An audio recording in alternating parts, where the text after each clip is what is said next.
Today I want to mine down to how any person or nation can create anything great and become great. So let's get started.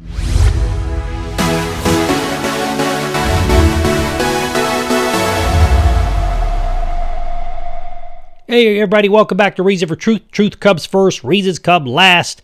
We're always and constantly learning, because we stop learning, we stop teaching, or at least stop teaching well. We want to teach well today, so I had to learn a lot before I came here. Let's just jump right in. In the beginning, God created the heavens and the earth. Genesis 1:1, it's in the NIV. God saw all that he had made, and it was very good. Today, so what makes any created thing great? The answer is that in as much as it reflects Creator God.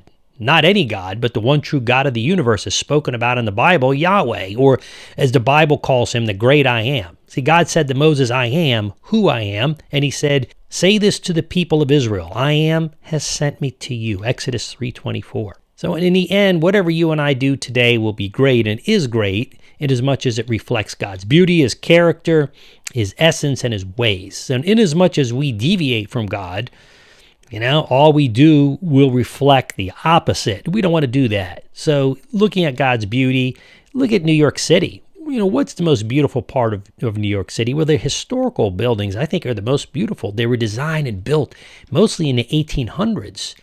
The New York City skyscrapers built like especially in the 1970s on forward, all the way up to 2023.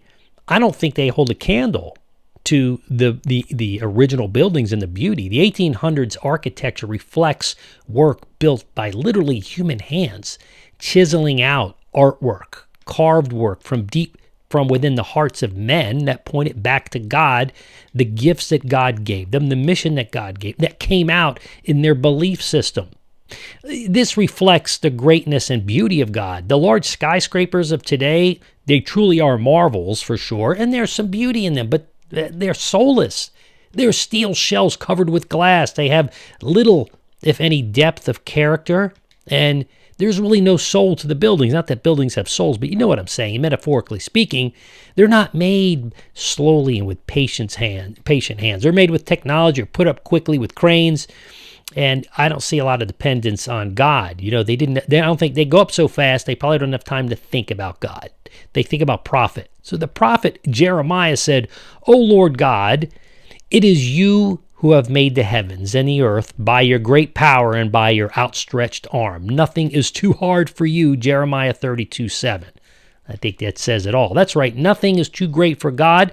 As for you and I today, listen, if we seek God in all things we do in life, from building something with our hands to building something of a business or corporation, from parenting to the arts to architecture to business, if it reflects God, it really truly will be great in as much as it reflects God. From dentistry to doctors, from salmon fishing too, anything that we do that's added value. I'm not talking about running a liquor store or a marijuana shop or prostitution. There's no value add in that. That's just sinful disgustingness. It doesn't reflect God's goodness. Matter of fact, it does quite the opposite. And only, if we seek God and reflect him, then and only then we'll begin to once again create great things in this world. And certainly then, you want to talk about make America great? The only way America's coming back, I want you to hear me, the only thing that's made America great and the only way for us to come back and be a great nation again is we got to get back to Jesus Christ. Even as a multicultural nation, if that makes you feel uncomfortable, the truth is the truth, and that's the way it's going to roll out. Listen, in closing, when speaking about America as the great nation, let's remember what made it great. Better yet, let's remember who really made it great. It's going to take a generation or numerous generations to heal America if God's going to raise us up and if we're ready to step out. Listen, we've strayed from God and his ways. I would submit that great families are what make great communities, which lead to great towns and great cities. It's then and only then that we create great states and then a great country.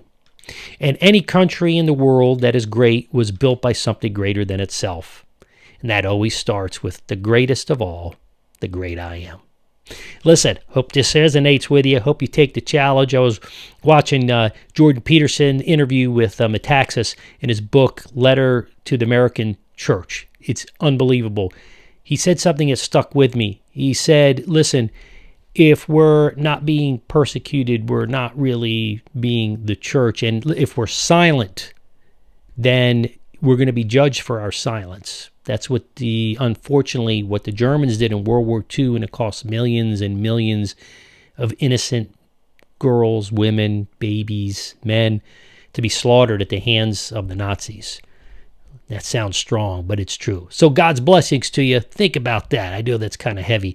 Want to do a couple things. Make sure you subscribe to this channel. Boom, Gonzalo Sinistro. Hit that little alert bell down there. Then join my community, StephenGarofalo.com. I'll spell it out on the screen for you. It's free. You can support us on that $5 a month if you like. Not mandatory, and you'll get this podcast 1 to 3 days early in audio form right off the app. God's blessings to you. I'm your host, Stephen Garofalo. This is your Reason for Truth for today.